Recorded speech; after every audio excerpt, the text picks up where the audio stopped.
good morning, afternoon, evening, or night, whenever or wherever you are viewing the Constitution in American Life with us, the Friends of Publius. We welcome you.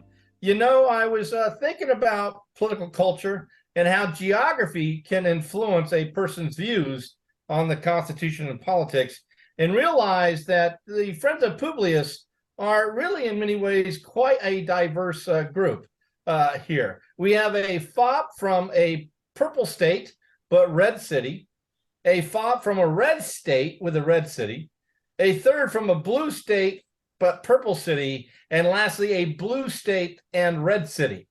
I bring this to light to just present the idea that we are not the four of us, although we are three very old, rather round white guys, and then a puppy from the University of San Diego. But we are actually not of all one flavor there. Did you guys follow my geographical, political description? You all know which one you are there as far as you were doing an ad for Sherwin-Williams.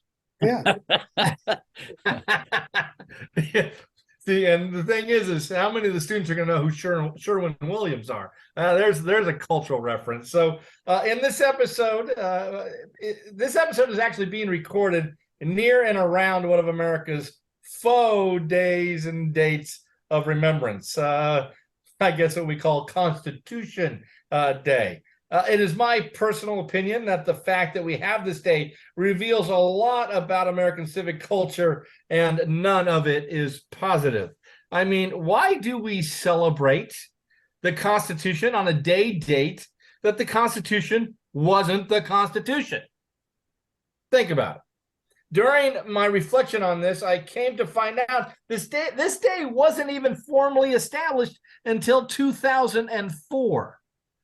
All right. What was going on in 2004 that led to this monumental decision to declare September 17th Constitution Day? I also came to the awareness that this day would replace the earlier I Am an American / American Citizenship Day. I don't think that the motives behind these days are too difficult to ascertain. These are all things, hopefully, students and teachers that will push you to look a little bit more, deeply into Constitution Day and why we have what we have in this country. So, continuing with this theme of America and I just have a question about what this should be called. It's called like the Constitution in American Life. So, if we don't have a what do we call this gathering? The September 17th. You know very well that's not my point. If we're going to have a Constitution Day, and you more than anybody else in this group, right. that we should celebrate a day in which the Constitution has actually been ratified by the American people, and I'll say that with quotes around it. And I think June 21st is a good day to make Constitution Day. I believe that's when New Hampshire ratified and makes it official. Am I correct there, Professor Moore? Yeah, it's that summer that the New Hampshire and New York and Virginia. Yep. Right. So am I not correct in saying that September 17th, you got a piece of paper with words on it that's going to go back to the Congress of the Confederation and be sent out to states, but legally, culturally, I mean, again, let's use a Justice Alito. All right, let's use history and tradition. How many Americans in 89 are going to look back are going, hey, September 17th, a day to celebrate? Well, here I got a couple things to say. Number one, I would be prone, if you put me in a corner, I'd say September 18, the first day the Constitution is actually published in a newspaper. I know it's not the Constitution, so I'll buy into your logic a little bit. I'd also say that, wait a minute, September 17th is important, and I'll actually agree with you in a sense on the Constitution's not a viable thing yet. I would say that the letter accompanying it by Washington actually should be considered pretty important on that day, because without his his stamp of approval and his explanation of what the convention had done. I mean, it was always published with the Constitution when it was published in papers. That where Washington lies to the public and said it was unanimous. Unanimous for the sort of the people that were there and not halfway out the door. Yes. So I'd say the cover letter is important on the 17th. Oh, students and teachers, hopefully you'll run with this and not get in trouble with your governor or state legislature in doing so. So continuing with this theme of America and Americans' deficient understanding of history and political culture, today we are going to be discussing Article 3, the judicial branch and separation of powers, by analyzing and assessing a quote by Justice Samuel Alito that, in quotes, Congress did not create the Supreme Court. ... There's a little bit more to it that we're going to discuss in this segment as well. But if there was ever a statement that brought to the surface the question of the mental and intellectual capacity of a Supreme Court justice, in my opinion, this is it. So let's get to that assessment and analysis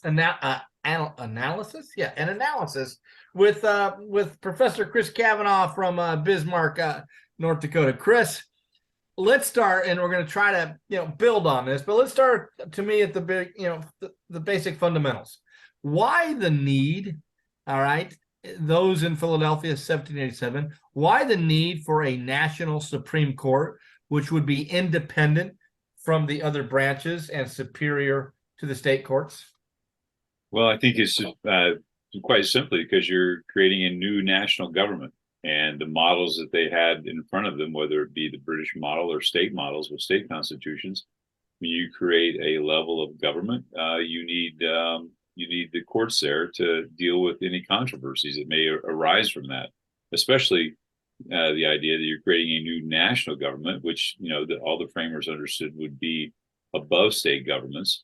So you're going to create an entity that existed in England, and an entity not exactly like this one, but similar to what judicial review in England and judicial review of the states. It's independent because I guess of Montesquieu and the whole idea of the separation of powers, but for some it wasn't independent enough.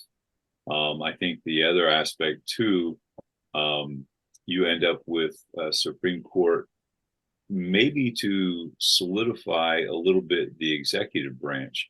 I think there could have been a fear that the executive alone would not have been enough to stand up to the new legislative branches created by the Constitution, which had immense power, which, I mean, on paper, I guess it still does. But the idea, and I was doing some research for this, and saw the word firmness being used about the describing the presidency. The executive branch would have the firmness to be able to stand up to this legislative branch, but in conjunction with this judicial branch would actually provide a check on the legislative branch. And also, I think it's important for the students to take a look at too. What Madison's original proposal was a council of revision, and that this council of revision is debated at the convention quite a bit, creating a panel of folks to, I guess you would say, what we would call them today would be advisory opinions on legislation before it went to the public. And so I think that there are people opposed to that for various reasons. One so if you have members of the judiciary giving an advisory opinion, and then that same law comes up into a case in controversy later, then are they going to be swayed somehow by the prior advisory opinion? So that idea is kicked back and forth around at the convention, and finally they come up with the Supreme Court. And it's just really a reflection of the world and what they lived. You're creating a level of government. You're creating a legislative branch. You've got an executive branch. So it's only natural that you're going to create a judicial branch, because obviously there will be controversies to sort out. Well, you seem to imply that there's some antecedent here within both the British and colonial system. Yet in neither one is the branch independent, and do the jurists or justices serve for life? The lifetime appointment is a huge deal and a huge debate at the convention, right? So even though we know that in all practicality they're lifetime appointments, but the Constitution says terms of good behavior, and I think that's important to consider, maybe now or in the past, that going with Justice Alito's quote that is a lead-in for the question, he may be right that the Congress did not create the court, but Congress certainly has a great deal of authority over the court, and one of those authorities is the impeachment process. So there's I like how Chris laid out the theory, hey, well, it's a whole new federal national government, so it only makes sense for there to be 3 branches and a judiciary if you create a new system. But at a practical level, I think there's an argument to be made that they create the national court because of the treaty clause in the Constitution. The Treaty of Paris was not, in the Treaty of Paris said that states, it was recommended that the states give back the loyalists their properties. So the interpretation of the Treaty of Paris was all over the map. No, I guess no pun intended there. The state courts were not, there was not a consistency in how they interpreted that treaty. And so there's an argument to be made that a national court system would standardize all of the financial issues that had to be sorted out after the revolution. So I think there's an argument to be made at a practical level that a federal court would be necessary, because it does link the national courts to treaties. Well, so I think the Treaty of Paris plays into this as well. Well, let's look at the flip side then. As we talked in, I think the last episode, as we were looking at the Federalists, Anti-Federalists, and amendments at state ratification conventions, many of those had to deal with Article 3. And as we're all well aware, is that in the Anti-Federalist papers, Brutus, I think 15, there is an expression of a tremendous fear, all right, of this power that's embedded in Article 3. Why? Why are the Anti-Federalists so afraid of this power, Professor Moore? Well, I'd say I just jotted down 4 or 5 reasons, and we'll put this in the notes. But the first reason is they're afraid of the national court's jurisdiction. This national court is going to usurp state courts, and will in these because of the appellate jurisdiction, there's no juries, and so it kind of obliterates this commitment that Americans have to local juries. So they're afraid of jurisdiction creep, that it would swallow up state. That's in Brutus 14. A second reason they're afraid of this federal system is its review powers. And Chris has addressed this, that is there a way that its ability, and both sides admit that there will be judicial review. So students, if you have a teacher that says the Federalists were in favor of judicial review and the Anti-Federalists were opposed, that's not exactly true, because the Anti-Federalists knew it would be there. They're just afraid of the degree to which that review would be there, and that's Brutus 11, that it would it would usurp the authority of the duly elected branch, the legislature. A third reason is the equity power, and this is where Brutus, I believe, has a really strong argument. This is in Brutus 13. In British equity courts, it's judge-made law. They look all over the common law, and they can't find a case that really helps them decide it. So they do their best bet. They do their best guess, and they kind of come to a conclusion, not based on precedent, but a sense of the law. And Brutus really camps out on this, that this equity power is just unbelievable. And Brutus runs with it and speculates that, these judges won't even see that there's nothing under heaven that will control these guys. A fourth reason is they're afraid of the judicial supremacy.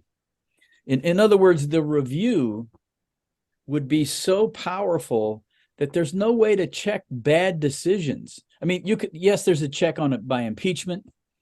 But, in the British system, there was a way, and even in the New York courts as a state, they had the ability to check what was seen as a bad court decision. It was a collection of upper house.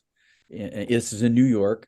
The Senate, a couple of judges, a member of the governor's office was there. So there was a way to check bad decisions. So they're afraid of that. And then Patrick Henry, that's Brutus 15. Patrick Henry makes an interesting argument in Virginia's ratification convention. He says, look, these federal courts, and this is just wonderful how he phrases this. He says, I think the phrase was, blood-sucking federal sheriffs would drag off Farmer Joe, this poor, hardworking, virtuous citizen. They'll drag him off to these federal courts or federal court in Philadelphia or New York. So there's a lot, there's a kind of an anti-urban, anti-big city thing going on here. So he's afraid that the courts will be so far removed from the average citizen under Article 3. So I think, to me, there's like four major reasons, and they're all in Brutus. And then Patrick Henry, I think, has an interesting geography fear. And Tim, can I, Dave, I found this too, the idea of the appellate process, because the idea that now the Supreme Court will have this appellate process, which would replace the American birthright of common law with that dread civil law that, they perhaps saw in Europe, especially in England. So sure. I think that appellate process, so the word, what their jurisdiction would be through the appellate process is lined out in Article 3. Yep. I would like to Tim said that, but I want to underscore that for students because we don't talk about that very much. Yeah, I would argue their best argument was jurisdiction problems. Yeah, but it seems to me, you said they're fearful of review powers, but they accept there's going to be some review. Yeah. And so I'm wondering if we can somehow kind of cleanse this out a little bit, because it seems to me that through Article 3, Section 2, and that Congress has the ability to limit federal powers in appellate jurisdiction. And if Congress is representing, theoretically, now I'm in the theory, which the whole Constitution is that, these people are representing states and districts, that if they saw a judiciary that was getting too powerful, they could restrain that in Article 3, Section 2 powers. And plus, even within the language of Article 3, that the court can't review everything. All right, that there's language, and it's pretty clear language to me, that they're not going to be a court that just go out and find whatever they want to do, that they've got to establish standing, cases and controversies, those kind of things. So, between what I'm saying and what you said, I'm just wondering, was there a golden spot there that would satisfy Federalists and Anti-Federalists when it came to review powers? No, I think, this is Hamilton's argument. Don't worry, neither the purse or the sword. So it automatically is restrained because, they can't really enforce anything. They have to rely on another branch. So that's a part of Publius's argument there in 78. Now, the Anti-Federalists aren't going to buy that at all. Well, if you continue in I'm sorry, Mike, but if you continue in Fed 80, which is in Hamilton again, he alludes right towards the end of that document, he alludes to the exceptions clause, David, that you just referred to, Article 3, Section 2, Paragraph 2. Congress can exclude the jurisdiction of the court. So Justice Alito might want to read that. I'm just going to throw that out there. But he might want to read that because Congress does have the authority, according to the Constitution, to limit their jurisdiction. Yeah, I'm just wondering. I mean, the option that's not on the table, at least in the Constitution as it was drafted, was anything like parliamentary sovereignty, which is what they had been under in terms of a national government. Now, I know in the States they had written constitutions, and it seems to me that once you give up the idea of parliamentary sovereignty, right, and you have a written constitution, you say this constitution, the people are sovereign through it in the state constitutions, then it necessitates a branch that is going to have the responsibility to have some review over what those branches are doing. So it's interesting to me.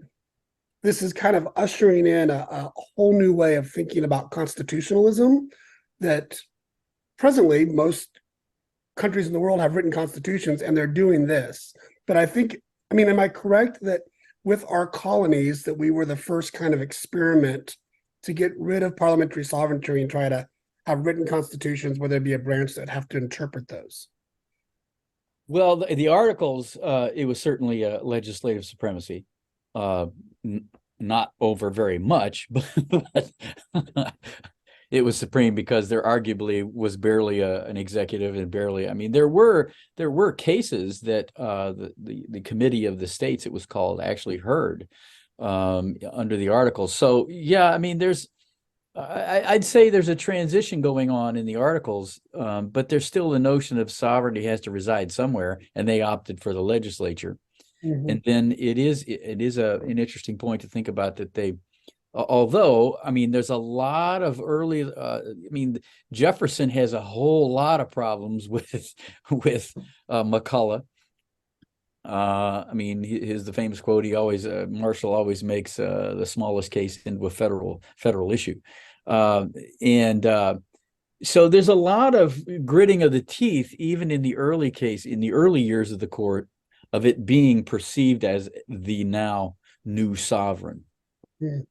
Tim, would it be an oversimplification to boil it down for students to say in this Federalist, Anti-Federalist confine that both agreed in the idea of judicial review, both agreed in the idea of judicial independence? It was just a disagreement about at what level that judicial branch was going to exist. Yeah, I mean, but they also agreed on good behavior too. I mean, even Brutus admits that in Brutus 15, he says, you know, I will admit that good behavior. He says good behavior is preferable because because the removal from the daily hurly-burly of politics. But I think they agree on review. The Anti-Federalists are okay with review, but they want that extra check for really bad decisions. Yeah.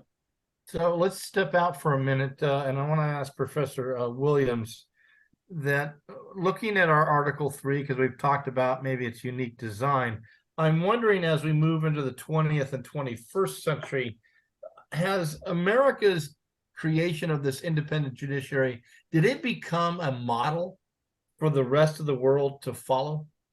Yeah, I would say it's yes and no, but it's mostly no. So it's yes to the extent that the fact of having an Article 3, having a section of the Constitution that sort of creates an independent branch of government, that has been, you find that in most constitutions. And given that the United States was the first national constitution to put this on paper, I guess we could say it's had an influence over the rest, how the rest of the world has done it. But after that, most other, the content of judicial power, the selection of judges, how long they serve, most countries have opted for some different options. So let me talk about each of those a little bit. Most constitutions now will explicitly state the power of judicial review, and they'll explicitly state how it's supposed to work. Like they didn't leave it up to courts to decide that.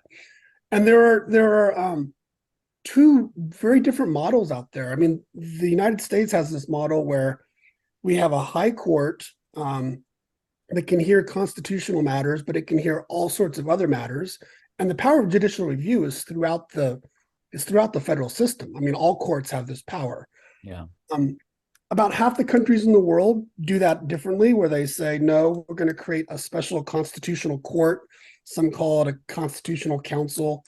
And this is going to be a court that only hears constitutional matters, and it's the only court that can hear constitutional matters. so they don't let it spread out throughout the whole judiciary. Also, the way judicial review is actually done differs. Scholars would refer to the way we do judicial review as concrete judicial review, meaning there has to be a case or controversy. About half the democracies in the world have something that's called abstract judicial review, right? Where if a third of the legislatures, for example, a third of members of Congress, members of a House, want to see if what they're about to enact is constitutional, they can send it to the court and they can get a decision on that before it comes into law. So many courts have that kind of function where they're advising the legislative branch. In terms of selection, most countries do some sort of appointment like we do, but they do that appointment differently. Some countries rely upon, like, the legislature gets to choose 3 judges and the judiciary gets to choose 3 judges, and they kind of spread it out. There's a few countries that rely upon exams, like you have to take an exam to be a judge. It's kind of like a civil service thing. I found that interesting, given that you don't even have to pass the bar to be a judge in our system, right? And then in terms of term limits, most countries in the world today have some sort of mandatory retirement age in there someplace. There are very few countries that, or in fact, no, we are the only country in the world that just has what we would call life tenure, even though it's not really life tenure, as we pointed out. So the answer to the question is, it's kind of been adopted in terms of the structure, but the content of what courts do and the powers they have, it looks much different around the world. Sound like I heard a council of revision in there somewhere. Say it again. Sounds like one of your descriptions reminded me of Madison's Council of Revision. Yeah. Definitely is. Yeah. That's what Germany has. France has that. South Africa has it. Those are the 3 notable countries that have that. Well, for most of my career, it seems like, I think, consistent with its design, the judiciary hasn't been that controversial. But, now in the last few years, obviously the American judiciary has become somewhat of a bone of contention amongst Americans, but also the Israeli judiciary is under fire in Israel. In fact, the government there has proposed, if I understand it correctly, to diminish the judicial powers in a significant way in Israel. I'm wondering, are Israel and the United States, are they outliers here, or are there other nations out there in which the judiciary has become more and more controversial? Mike? So, no, I would say that the politicalization of the court is something we see happening globally. So in terms of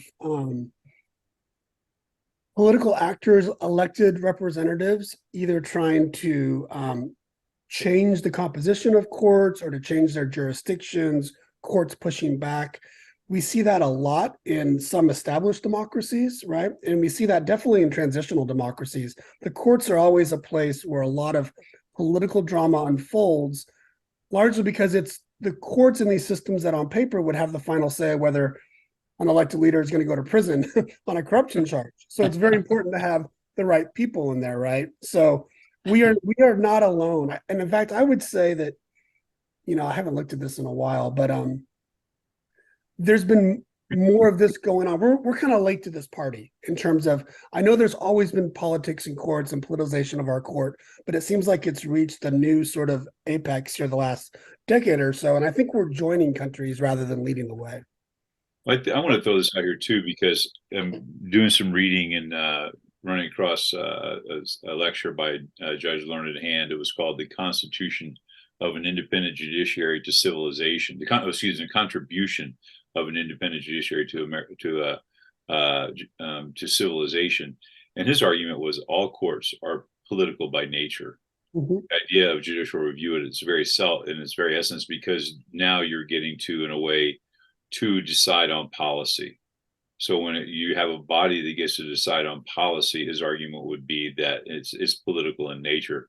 Now, we like to, I think for years we had this idea that our court was somehow above the fray, right? Somehow above the nastiness of day-to-day politics. But I think we know that since the very formation of the court, well, I would say when we get to the martial court, is certainly part of the political process. Yeah, but I would agree with that, Chris. That we believe it's above the fray, but in reality, it's part of the controversy and tension of our separation of powers, checks and balances. But it also seems to me that throughout most of our constitutional history, there have been effective checks on the court, which in turn would support Hamilton's argument in Federal 78 that the judicial branch, the courts, are the weakest, and therefore the branch that we have the least reason to fear there. So what say you? Well, I would say that I would kind of disagree with the premise of that just a little bit, David, the fact that I think for years, even though I don't want to talk out of two sides of my mouth that I'm wont to do sometimes, but I do think that, by nature, when you're making a judicial decision, especially on something like, say, the national bank, that's a huge policy decision. From Dave or Tim had mentioned McCullough. But for the most part, the court has not had, for most of our history, the court has not necessarily had to step in to sweep up after, to step in to take on a role that Congress had filled, right? And now it seems like in the last half of century, maybe a little bit more, because Congress this is my opinion, but Congress not necessarily fulfilling its role in the legislative process. They wait for the court to come behind the parade and sweep up, so to speak, which has made it more controversial in the last 50, 40 years. Okay, I may agree with you on that, but what about the previous 120 years, 150 years? Yeah, I would say, the FDR's view of the court, I think that whole episode of him, trying to reform the court. A switch in time saves nine. Yeah. So, and I have to believe, the tyranny of the Taney decision on Dred Scott. I mean, that there was a lot of noise about the Taney decision for sure, and obviously the progressive era under FDR and the threat to pack the court. Hold on. Let me finish. But think about what we're going to point to. We're going to point to Marbury. We'll point to McCullough, maybe Gibbons v. Ogden. Some early cases that are very hugely important cases in shaping the formation of the country. And you move forward. Obviously, Dred Scott. But think about this. The court has met every year since 1789. And we're focused on a few kernels along the way. Right. So in this overwhelming early history of the court, and remember, the early court, they didn't get to set their docket. Then they're hearing lots and lots and lots of cases, and they're writing lots and lots and lots of opinions. So we can pick out from this a long continuum, some controversial cases, but over the length of the court's history, it's kind of few and far between. I have a question about to you guys, because I'm not astute enough to know much about this other than to know a few phrases, but it pricked my thought about deciding on policy issues. I mean, the court supposedly has this political question doctrine, and that's supposed to curb their enthusiasm about judicial overreach. But as I kind of understand it, that's kind of squishy too, the political because I mean, from the very get-go, they were policy. I mean, as you pointed out, Chris, there were policy decisions that had some constitutional issues attached to them. So is there such a thing as the political question viability as an actual restraint on the court? No, I'm going to jump in first and then leave it to I think we all know that, first of all, where's that doctrine emanate from? And it's a way for the court to protect itself at various times. Yeah. Because there's no constitutional origin of the political questions doctrine. Yeah, you can try to make it fit. And I think there might be some, logistical or rational basis for it, but the fact of the matter is it was created by the court as its own restraint on itself, which means that it's subject in so many ways to the court deciding when to apply it. I don't know, Chris, do you agree with me on that? I think it's actually the political question doctrine originates under the Marshall Court, it has provided through the years a convenient shield, so to speak. Or, fig leaf. Yeah, or another and to punt. Allows the court to punt. So they don't handle political questions until they do, right? I mean, that's the thing. Is like, so they come up with these other doctrines like the ripeness and the mootness, and these other doctrines that they take into consideration, and standing. The idea of standing, which, I mean, these are all legitimate, and I don't need to make light of these ideas, but I think for the political questions doctrine, it begins under the Marshall Court, and we're not going to deal with this because that's a legislative issue. Well, to go with Professor Moore's whole question is policy. Well, how do you separate policy from constitutional questions? I mean, is it Marbury? Is it McCulloch? I mean, McCulloch especially. Isn't McCulloch dealing with policy?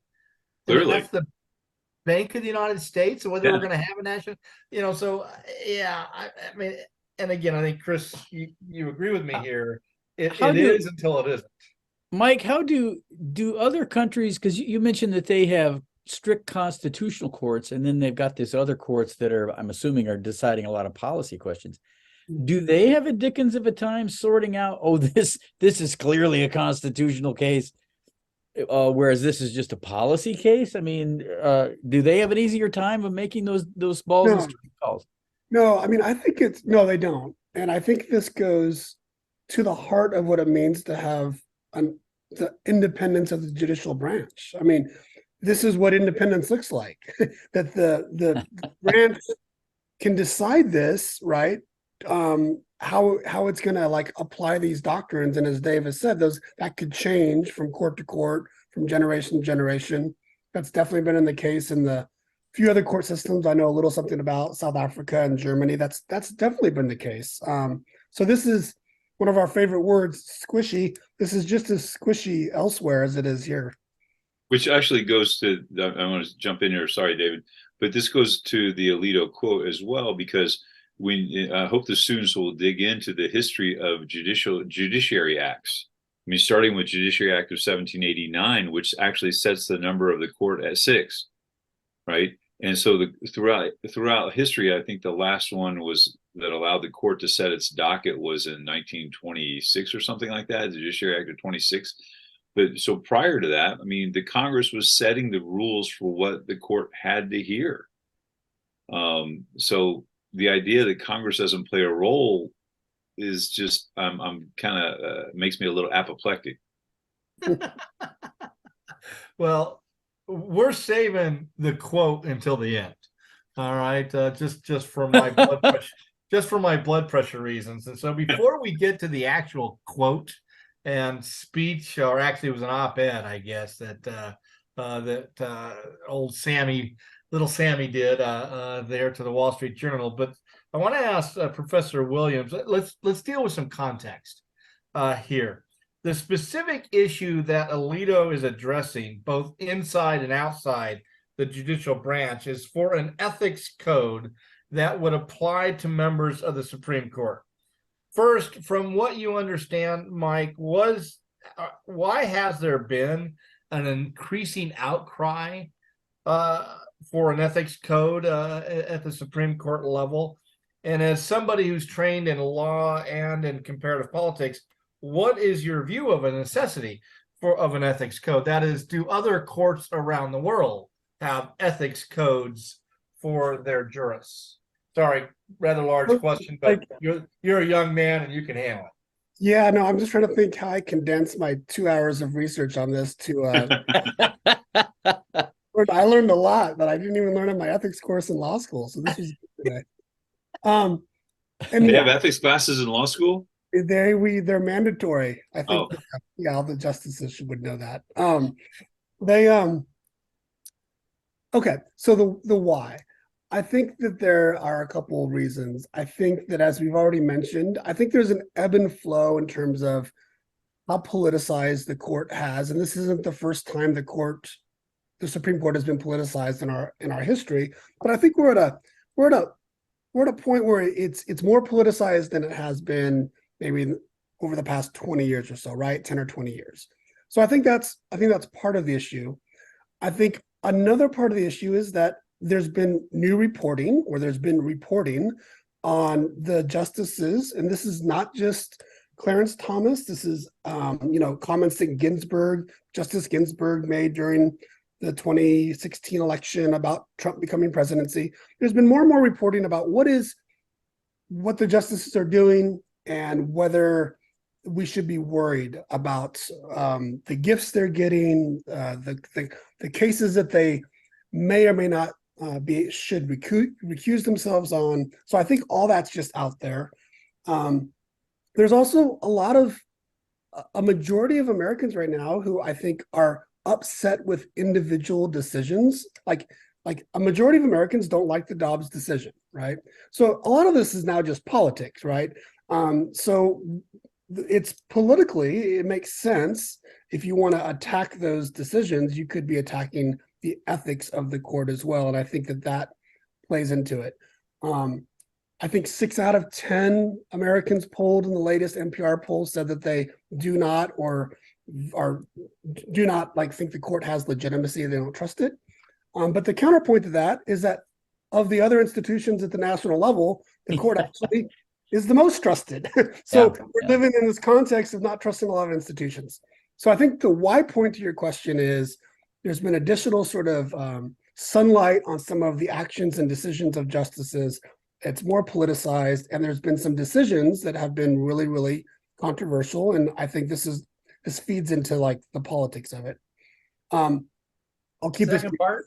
Yeah. Most other countries have ethical codes that are not. I mean, the students. I know we're gonna get into this in a second, maybe, but the ethical codes that all other federal judges have to be bound to, the Supreme Court justices are not. It's like recommendations for them. Most other countries I looked at today, it's binding on them. So it does look different when you're looking at our Supreme Court. And I know we're going to talk about this. I just found it fascinating, and maybe all of you already knew this, that there was not any ethical code for any federal judges until 1924. And do you know the reason why? I love this. The reason why we even there was a committee formed to do this. Do you know where I'm going, Tim, on this? I think so. Yes. It was because of Go ahead. the Black Sox, right? Yeah.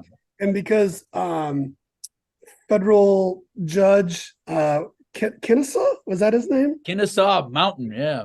Kennesaw Mountain. He decided to supplement his $7,200 judicial salary by also becoming the commissioner of baseball for $42,000. And Chief Justice Taft at the time, who knew a little something about how these lines of politics and judiciary cross, decided we maybe want to get together and talk about some ethical codes for what judges are allowed to do. But I was really shocked that it wasn't until the 20th century. But then the United States is the first country in the 20th century to actually adopt any ethical codes for their federal judges. So all this is relatively new for us to be dealing with. So I'll stop there. Well, go ahead, Chris. I think to go back to the reporting, I think that, what campaign finance case from a few years ago, right? Citizens United. Yeah, Citizens United, where I think was it who wrote that? Was it Kennedy or Roberts? The idea that, if it walks like a duck and talks like a duck, the appearance is it corruption or the appearance of corruption. And with the reporting that we see coming out now about, hundreds of thousands of dollars hundreds of thousands of dollars in gifts over a long period of time by people that will end up with concerns in front of your court, that just smacks of corruption. I'm sorry, whether it is or it isn't. And the idea that somehow that we can't hold justices' feet to the fire with some type of ethics code is actually, in my mind, somewhat ludicrous. Because if it truly is if we are sovereign, and we believe we had justices, this case in point, the article that Alito's quote is taken from is in the Wall Street Journal, given to a reporter who is actually then going to have business before the court. So, I mean, it's, the idea that we should allow these justices will recuse themselves. I don't know. It's frustrating. Well, in the famous words of Don Henley, let's get to the heart of the matter.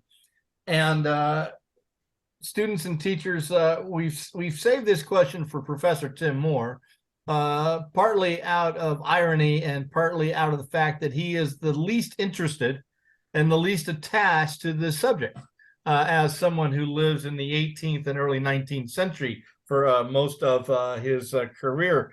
Here, I thought the motive was spite. It is. I called it irony, but we'll call it spite.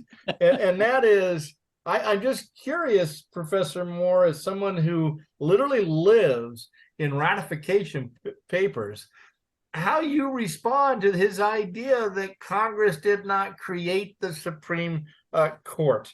And I'm wondering if Alito's true, this is not only an independent branch, this is an independent branch on steroids.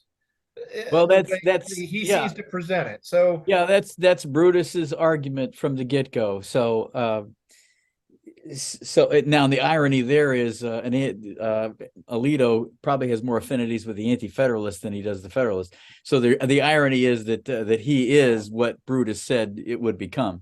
On the one hand, I think if you're asking, is there any truth to his statement that the courts are a creature of the Constitution and not the legislature? Well, that's true. Now, however, what little I know about the court and the history of the court is Congress has put some regulations on them. And ultimately, the regulatory principle is the jurisdiction club that they can, or impeachment, those two things. So, I mean, on its face, a plain reading of a part of Article 3, I think he's right. There is that separation of powers. Now, I can't help but believe, I'm going to read some tea leaves here, which puts me on really shaky ground. I mean, this is really rich coming from Congress, right? Like Congress wants a pure court, ethics. So I have to believe in the back of Alito and other justices' minds, like, oh, this is rich. This is coming from Congress. I mean, you can't swing a dead cat without hitting all kinds of corruption issues. And sorry, I did. That's not acceptable to say. But Congress. Congress is going to impose ethics on the court. So I think the irony, may be lurking in the background. Oh my God, too. You've gone down the path of whataboutism and right. And yeah, you have. First of all, Congress has accountability. They're called elected. The court doesn't. The court has this account. We'll call it impeachment. How effective is that in our history? They do have these. I looked this up actually. There's 5 canons. Now, students look this up because the current code of ethics, canon number 4 and canon number 5, read those, and then now try to keep a straight face when you read it too. But they're in place now. Are they real? I mean, to me, it's always been okay. Whatever's on paper, that's great, that's fine and dandy. But it's what actually the praxis is. The practice is where the rubber meets the road. So. I know here's my problem with Alito, and I know you're doing your best here to try as much as you possibly can. to back him up. Obviously not very well, but first of all, the language of Article 3, all right, clearly makes the court codependent upon Congress. And through that, the Judiciary Act of 1789, they create the courts. The Judiciary Act of 1793. I mean, in fact, I think we could go through all the Judiciary Acts throughout history, and they are creating the positions themselves. Congress I would say creating is different than regulating. But by creating something, you have implicitly the power to regulate it, because you can destroy it as well as create it, Tim. All right, as we've seen with the Supreme Court, we went from 5 justices to 10 justices to whatever. But I would say creating and modifying structures and doing those is slightly different than, I think, this perceived intrusion into the to the code of the internal operations of the court that Alito is I think pointing out. Then go ahead, Mike. I'm sorry. You go ahead, Chris. Well, so therefore, I always think of our friend of the program, Dr. David Adler, who's we're kind of here on a level, and Dr. Adler's like up there. He always says the power to make includes the power to unmake, right? And so the idea is if the Congress, which they can, because we know the first Congress created the federal judiciary, right, in creating that system of courts, so they can unmake that as well. And in addition to what David's point is, so it shouldn't be a problem then to add more justices to the court.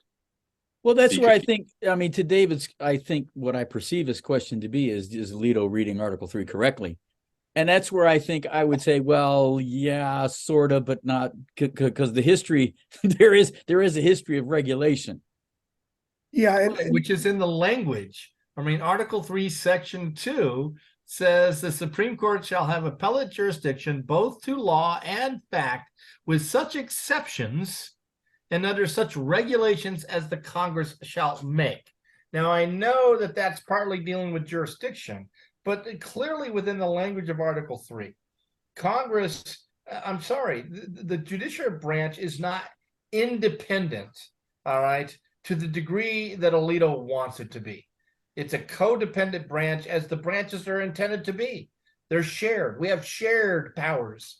All right. We're not Montesquieu-esque. All right. We're not completely independent, if indeed that's what Montesquieu meant. Mike, you look like you wanted to chime in. Well, that's what it's my favorite Professor Chuck Jones from University of Wisconsin. And that was the title of his book, right? I think I've shared it before on this show, that separated systems sharing powers, right? And the stuff I read and listened to today, most constitutional experts just, respectfully disagree with Alito's interpretation, both in terms of the text and practice, as Tim's pointed out. They also point out, if that argument does become dominant on the court, that would have huge implications in terms of the whole ethics laws that we passed in 1973 for the executive branch would come tumbling down as well, because Article 2 says all executive power exists in the presidency. So the executive branch could argue that Congress can't be regulating it through with ethic laws. And I think, students, the big tension here, the details are the ethics, but we have a separated system sharing powers. It's important to respect the independence of those institutions. But David's point earlier about accountability is also really critical here. And the difference with Article 3 with the courts, obviously, is that at the federal level is that the way to hold them accountable is much more limited. So we have to lean into that discomfort, and we have to realize that the independence of the court goes hand in hand with this tension of holding them accountable. And that's the meta of this, I think, debate about the ethics. So I'd just like to say go ahead, Chris, you look like you're. I understand what you're saying, Michael, and I'm not disagreeing, but I think we get caught up in theory, and we miss the reality of the situation in which we live. when President Trump tells us that the Federalist Society picked the last 6 judges on the Supreme Court. And you have somebody like Leonard Leo that's running a multi-billion-dollar operation to try and control the membership of the courts. So, and when you have the Federalist Society, a private entity, a group of people, we're talking billions of dollars invested in trying to control the judiciary. A judiciary now with members is saying that we don't need a canon of ethics, that you're not the boss of us, kind of thing. And coupled with the current reporting that's coming out now about the people, buying motorhomes or buying your mother's house and renovating it for you and treating you to, flights that would cost lots and lots of money. These same people to help these people get these seats. That's the reality of the situation we're in. So I think, we have an institution that used to be polling higher than the president, polling higher than Congress. It's still polling higher, but not much more so these days. I think that is the reality of the situation. And to me, it just stinks to high heaven. And I'm not naive enough to believe that there hasn't been, that kind of stuff in the past. But to me, it's frustrating. Yeah, understood. And I my final word on this is just, is to call Alito on the carpet, for the politician activist he is. The fact of the matter is, if Congress has, in his words, there's no provision in the Constitution that gives them the authority to regulate the Supreme Court, then why in the HE double toothpicks is he following, the reporting, mandates that Congress has already implemented? That is, he reports yearly, on income, which they require, so why follow it if they don't have that authority? That's what I want to ask Mr. Alito face to face, there kind of thing. But I'll give him a call. I'll give him a call and give him your number. Okay, or the fact that the first Congress didn't even provide a chamber for the court. Right. I mean, they didn't even. There was such a kind of almost like an afterthought. They didn't even provide them a space to meet. Yep. And they don't get it until Congress gives it to them. In the basement. In the basement. That's right, in the basement. Yeah. Well, as we always do, we're going to close our session here on Unit 4, Question 1 with insights, recommendations from our Friends of Publius group here for teachers and students to consider as they move forward. Professor Williams? Oh, my. It's always good to start an answer with "oh my."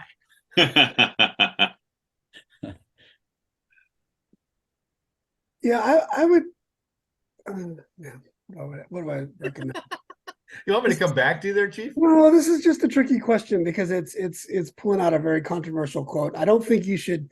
Well, I'd ask you, do you agree or disagree? I think using some history, thinking about context, learning about the way the court and politics have intersected in the past. I mean, do your history and realize that there have been justices while they've been on the Supreme Court have been wanting to run for office, have been campaigning. Like Douglas wanted to be FDR's vice presidential candidate. Taft was president, then Chief Justice. So you may hear that like, oh my gosh, well, what would it look like in terms of ethics if Alito it leaks out that he wants to run for president? Well, we have those things in our history. So this is part of, this isn't the first time that we've had, this kind of discussion. So I would recommend some history, some context, some nuance when answering it. Professor Kavanaugh. And along those lines, look up Abe Fortas and what happened with Justice Fortas. I'll try and find something and put it in our links as well, because he's the last justice to get himself crossways with ethical behavior, so to speak, which caused a resignation from the court. I agree to the idea of the history. What is the history? What was the debate at the convention? What happens early on with the court? But the idea that know your history in terms of the role that Congress has played as well.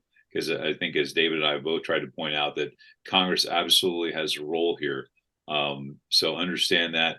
Think about the other bullets to the question as well. You know, how have these checks worked in the past? How well have they not worked in the past? And certainly the last bullet about Hamilton's quote that Tim alluded to earlier, the least branch to be feared. Holy cow, where are we now? Does that still hold true? And I think that that is a wide open debate. So I think this is a far-reaching question. I think you can go in a lot of different directions, and I'm not sure if there's any great insight I can give you with this question other than to have fun with it. Professor Moore. Yeah, two things. Number one, there's an organization out there called Fix the Court. They've got some really cool stuff on their website. You know, they've proposed various things. So I'd check them out. There's also a short book written years ago on confirmation process. I have to believe that in this question, you may get a follow-up from judges asking about, you know, does the confirmation process function as a check? Judicial temperament. Yeah. So the title of the book, it's really wonderfully short, and it's called The Confirmation Mess. And I think what made me think of this is Chris's comment about Fortas, because I think the very first chapter in that book is the controversy about Abe Fortas back there in the 60s and all of the confirmation crises that we've had since. So I would think about the confirmation process a little bit and check out fixthecourt.org. Does the subtitle "I like beer"? Well, if it was written today, it would be yes. Okay. The only thing I could add to our wonderful scholars here is that students, you know, and this not only applies to Unit 4, but all units, when you're dealing with the court, don't put them on a pedestal. Don't put them up in the clouds. Don't hesitate to disagree, not only with, you know, obviously primarily with their decisions. All right. These are people. They're human beings. They're fallible. All right. But also, you know, with Alito's reasoning here. But, you know, again, I think you need to be fairly critical of the court, or at least be able to critique the court and its history, its decision making, and this issue of ethics. So we're going to wrap this session up. In our next session, we're going to be, again, dealing with a fairly current topic, and that is, you know, book censorship, schools, federalism, and the First Amendment here. Again, I know a topic that Professor Moore just can't wait to deal with. Yes, he's just hungry for that. But until then, thank you for joining us. Peace, love, yogurt tacos. Bye-bye, bye bonds.